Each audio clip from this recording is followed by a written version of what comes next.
Hi everyone, my name is Alessa, and in today's episode of Maxwell Unplugged, I have with me Louise Barrington.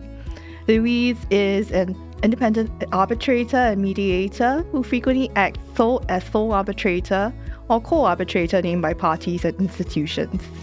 Amongst the many things that she does, Louise founded and continues to direct the annual Vis East International Arbitration Moot, and she is the founder and honorary president of ArbitralWomen. So let's just get straight into it, Louise. Thanks very much for being with us today. Can you tell us more about the history of ArbitralWomen since its founding and its vision and mission? Well, if you go back to the origins, we're talking about more than 30 years ago when I was at my very first international arbitration conference. It was in Bahrain, and there were 250 odd people in the room, and of that 250, maybe 9 were women. And we got together around coffee and started saying, well, is this it? Are there others? And where are the others? The other women?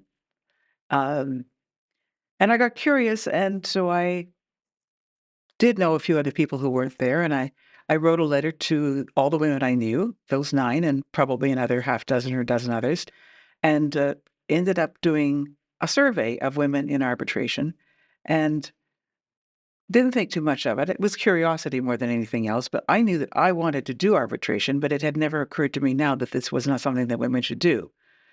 And so that time in Bahrain was a kind of a eureka moment. Oh, there's something weird here. There are hardly any women doing this. Fast forward a bit, Jeffrey Beresford Hartwell, who was then the chair or president of the CIARB, asked me to present my findings of this survey that I'd done at a conference for the Chartered Institute in Boston. So that was the beginning, really. And it was simply curiosity and providing the answers that I had found about who had succeeded in making a career of it, or at least being known as a woman arbitrator. And there were so few of them at the time. And my results were a little bit more surprising than I had thought. I had figured that you'd only be able to do it if you were really a determined single career woman, etc. And I found out that the people who had succeeded were married with kids, and one thing that they did share was very helpful husbands who were willing to take on some of the duties at home because sometimes the mom would be traveling. Anyway, that's how it started. So there was no real vision. It was really curiosity. But the next step was deciding to get these women together. So I invited all these women to dinner at a restaurant in Paris. I was then working at the ICC.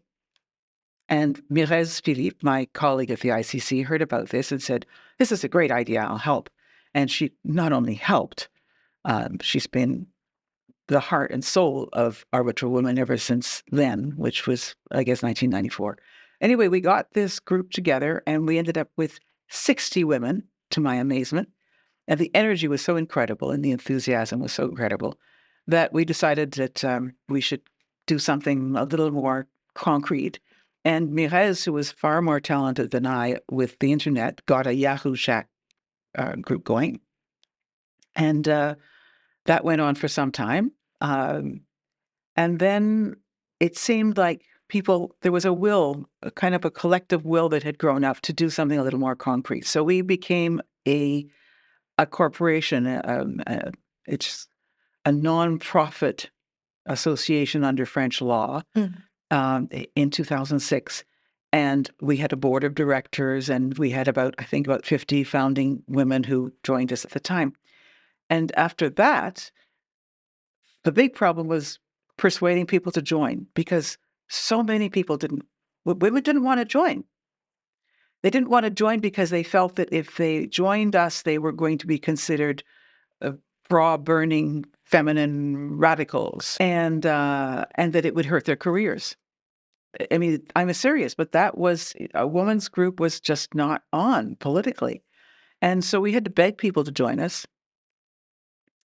And eventually it did catch on.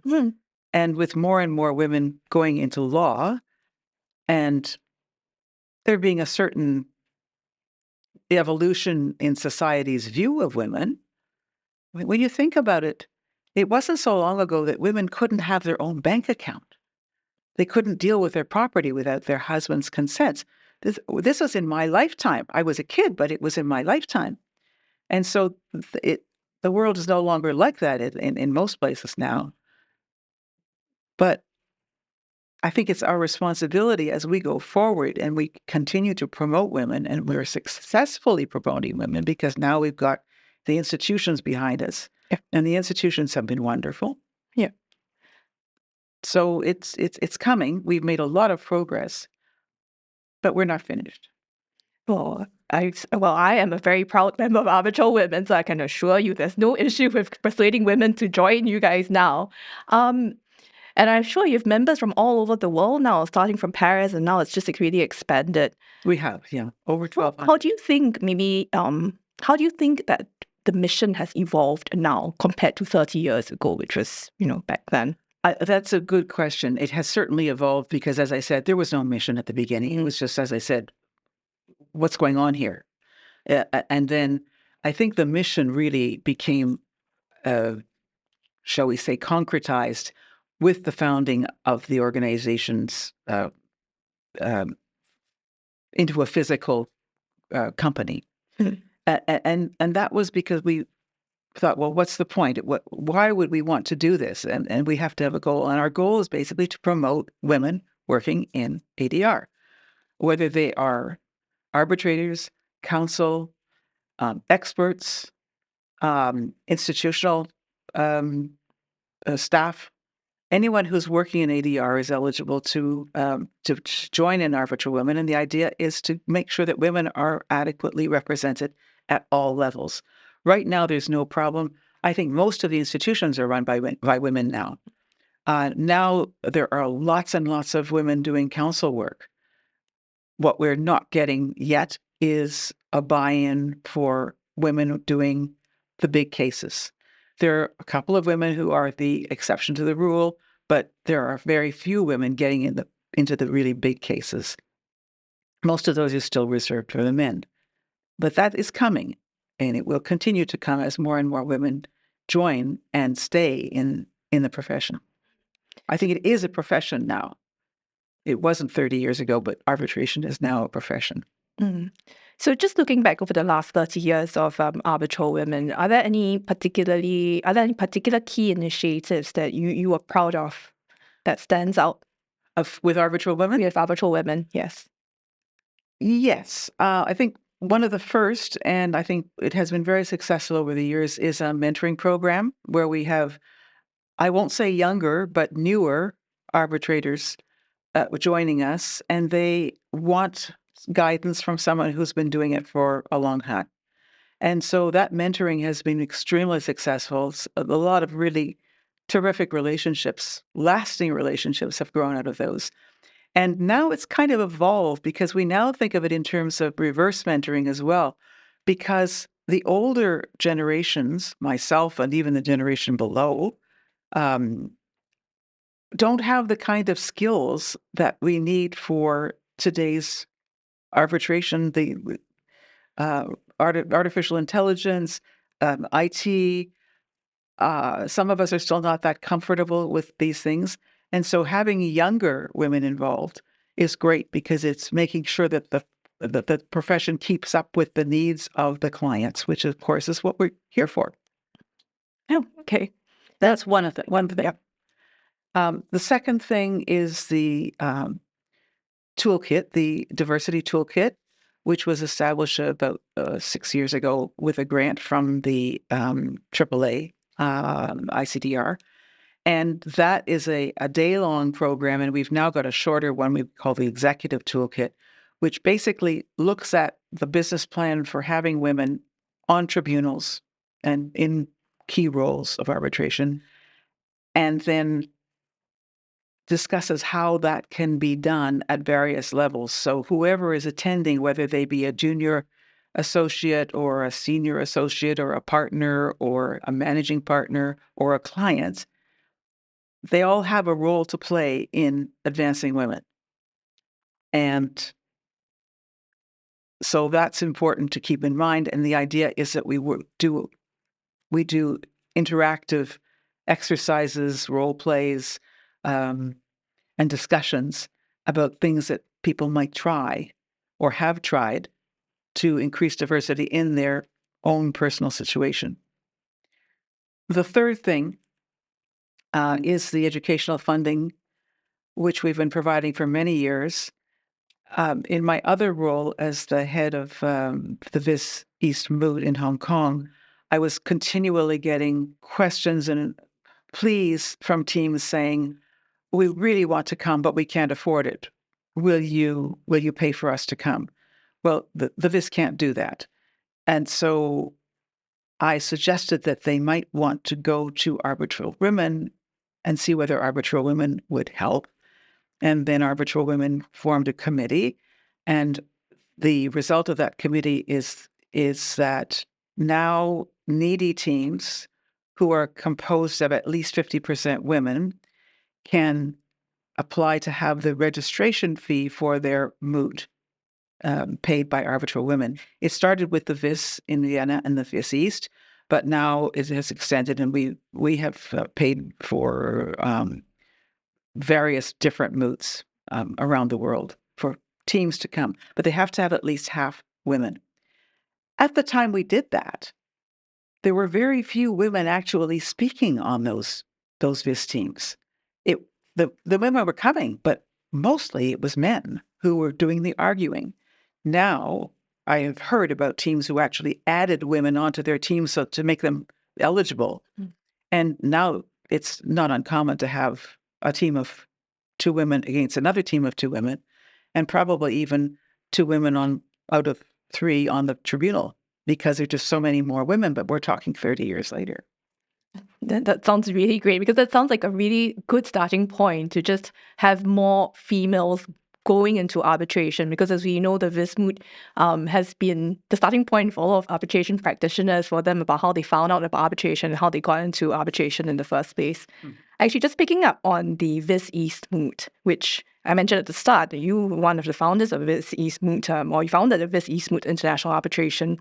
Now, it has played a very pivotal role, as I've said, in nurturing young talent. So what inspired you to establish it, and how has it grown since its inception? Well, it started when I was invited as a member of ICC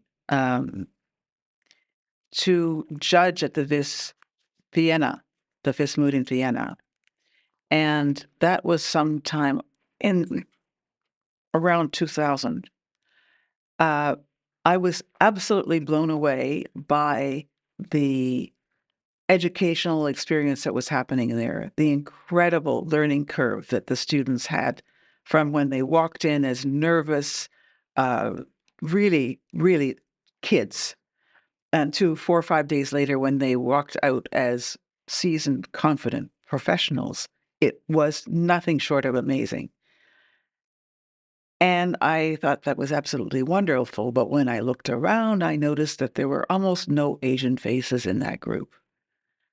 And although there were people from dozens and dozens of countries around the world, there were very few from Asia. And so I went back the next year and talked to Eric Bergston about the possibility of doing something in Asia that was similar. And I said, what if we had a regional runoff? And he said, no, not under any circumstances, because I want the Vis Moot to be an international experience for everyone who takes place. So I said, well, let me have a little sister moot, which would be identical. The rules would be identical, more or less, to the Vis in Vienna, but we would have the same problem. But we would have it in Hong Kong so that people could still travel from all over the world, but to Hong Kong rather than just to Vienna. So that's how it was born. And it was really kind of a gamble on the part of Eric Bergston, because he had this very, very clear ethos about the Vis Moot, that it was an educational experience. It wasn't a commercial thing. It wasn't a recruiting exercise for the law firms, all of which it has become in one way or another. But the real idea was the education and the social part of it, where the students got to work with, compete with, be friends with, and develop relationships that lasted for, and sometimes lifetimes, out of this 1 week, for which they prepared, of course, for 6 months. I mean, it's a lot of work, but it's been I think instrumental in forming the arbitration community into something which is evolving and which is open rather than the old closed men's club, which it was 30 years ago. Yeah, I can imagine. I mean, I just saw these ads for the Vis East Moot on LinkedIn. You know, it's still going very strong. A lot of applications coming in. So it's really great. Now, just coming back. So you said as arbitrator, you're a mediator, you're advocate for diversity. What would you say has been your most rewarding experience in your journey so far? I think that it's not one thing. It's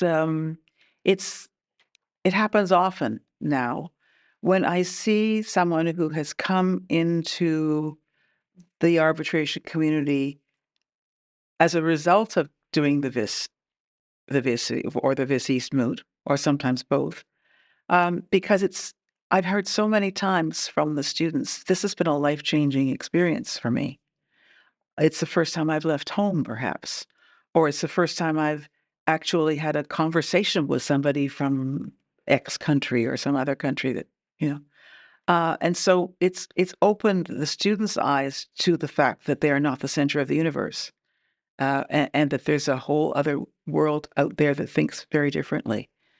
So I think that attitude and that openness and the fact that they are willing to go with it and develop with it has been one of the most important things that the VIS has done for the profession, which is arbitration, but even greater for the practice of law in many countries.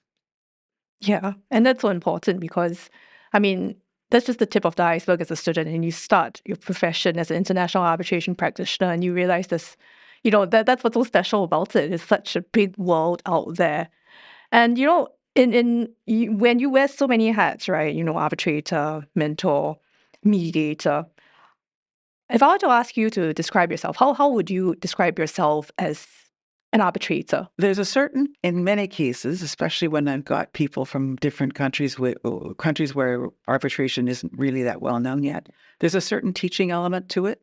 So there's a lot of patience and open-mindedness, and remembering the fact that people do come from different places, and making sure that everyone's aware of that in the room, so that they're not thinking, okay, my way is the only way, whether that be another arbitrator or whether it be the council. I think encouraging the open-mindedness is important, not that so that people will give away the store and not negotiate or fight for their clients' rights, but just so that they know that there are other ways of looking at this problem than their own. But I think in terms of my own role, aside from that, I think my approach is to not to mediate, but to encourage to the parties, the council especially, to say yes to as many things as possible when it comes to things like procedure. Can you agree that, when is best for both of you? Or what if we did X? And to kind of use my mediation techniques in a way to help the parties to agree to what they can agree, perhaps even to clarify the issues a little, and even sometimes to encourage them to settle some of the issues. And the idea is that they can end up with a more efficient arbitration if they need it, and a shorter arbitration. Uh, and of course, the end result is that the client is going to be well served, because that's the whole thing. We are there to serve the clients. Lots of arbitrators and lots of lawyers make lots of money out of arbitration, but really, it's the clients that should be running the show, and they're the ones that we have to keep happy. Well, is there any particular arbitration that stands out in your memory? Like anything that where you achieved a breakthrough, for example, you show up in a hearing or you managed to get counsel to kind of agree on the issues, anything like that that stands out? Well, we were talking earlier, and I mentioned that recently I had a case where the parties had said that they wanted 15 days of hearing, and I said, "Well, I've been doing this for 25 years, and I've never had a 15-day hearing, and this is not what I want to start with." It was, probably about $1 million case. Um, and so I got them down to 9 days, and they're very happy. They now planned out how they're going to use their 9 days, and I think we may even finish earlier. So that's nice. But I have another one which I don't take any credit for. But here's the story where I these two parties were at such odds that they could barely decide between themselves what day it was. They argued about everything, and it was just so hard to get anything out of them. I finally said, "Okay, seat of this thing is New York. Let's all come to New York. We're going to have a procedural meeting." This is the beginning of the case, and I set aside the whole day for the procedural meeting. And I walked in at 10 o'clock and expecting to feel the tension in the air. And to my amazement, I didn't feel any tension when I walked in. And what had happened was the two parties had got there at 9:30, both, I guess, wanting to be there first and choose their sides. But they had all settled their thing, their papers, etc. And by the time I got there at 10 o'clock, they'd been talking. And it was the first time that those parties had been in the room together for over a year since they started fighting. And when I got there, one counsel stood up and said, "Can I get you coffee?" And I said, "Thank you very much." And he went and got me some coffee. And the others started to talk to me. And then they joined the conversation.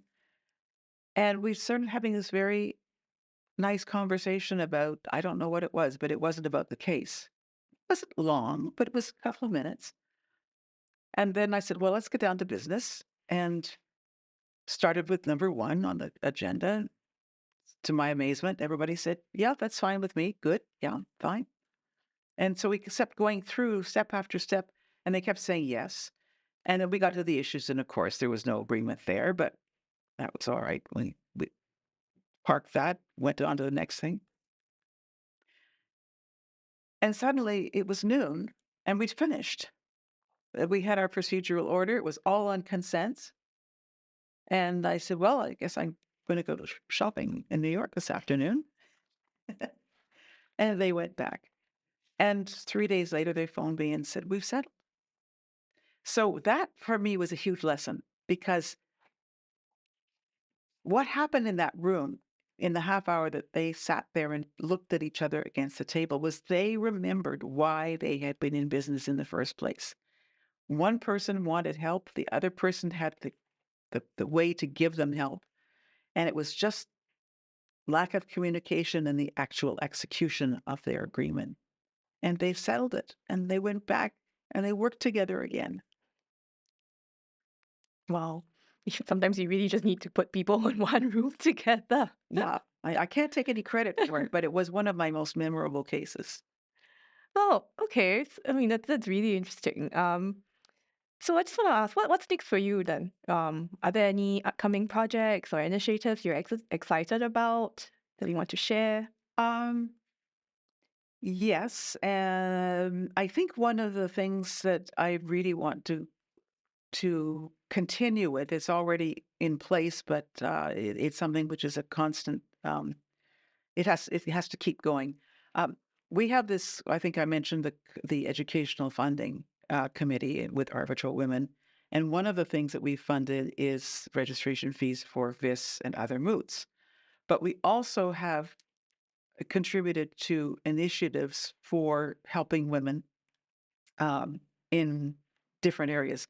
The first one was something called Cambodian Legal Education for Women, which is a Canadian charity, and they uh, find young women in the provinces of Cambodia, negotiate with their parents to get them to let the girls come They live in a dormitory for a few years. They study Cambodian law. They study English.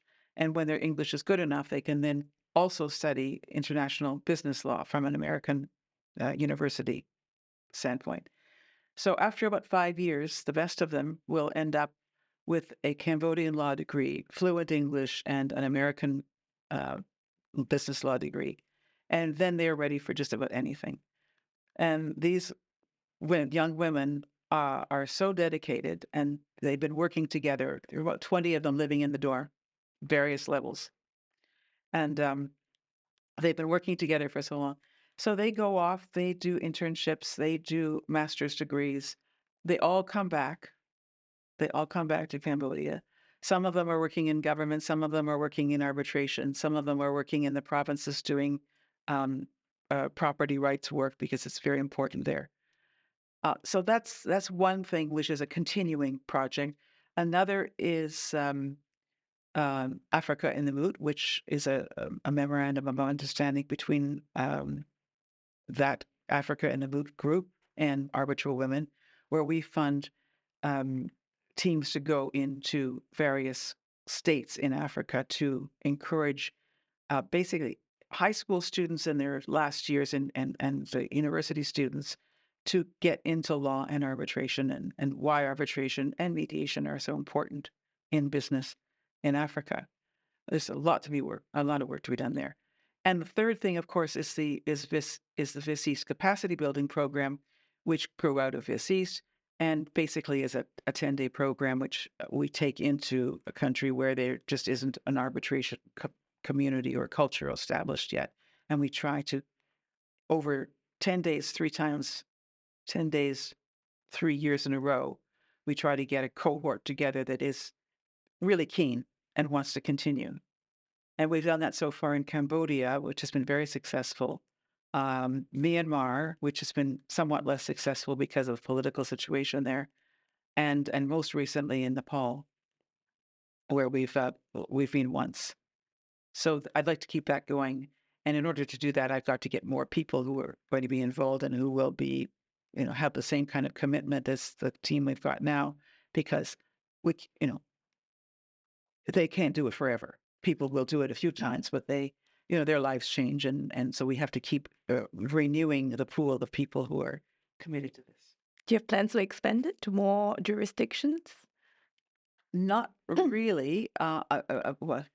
When I say you asked about expanding, I wouldn't call it expanding, but I would very much like to get it into Africa, perhaps in conjunction with Africa in the Moot, because Africa in the Moot is not particularly women-centered. Whereas if we can add in some special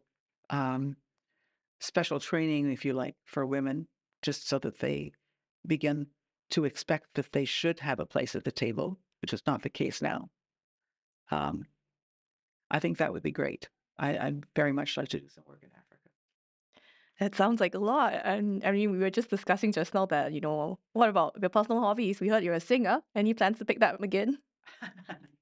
Well, I did sing a long, long time ago. And I don't know whether we ever would have been right up there with the Tragically Hip or not. Probably not. That being said, we had a lot of fun doing it, but it became very stressful trying to do law school and various other personal commitments and so that went by the wayside. Well, we did get together this year and we did a performance just for fun for our friends, and it was a lot of fun. But I don't know they will ever. I don't think we're ever going to have that number one hit. Well, I mean, in a way, thankfully, you chose the law path and you have given so much to the international arbitration community, especially to ArbitralWomen. And for that, that's a really, really great thing. Well, thanks so much again for coming here today and spending the last 30 minutes with us and sharing your experiences over the last 30 years with ArbitralWomen, with Vis East, and all the projects you have moving forward. I guess that concludes today's episode. Well, thank you very much for having me, and to Maxwell Chambers as well. Thank you very much.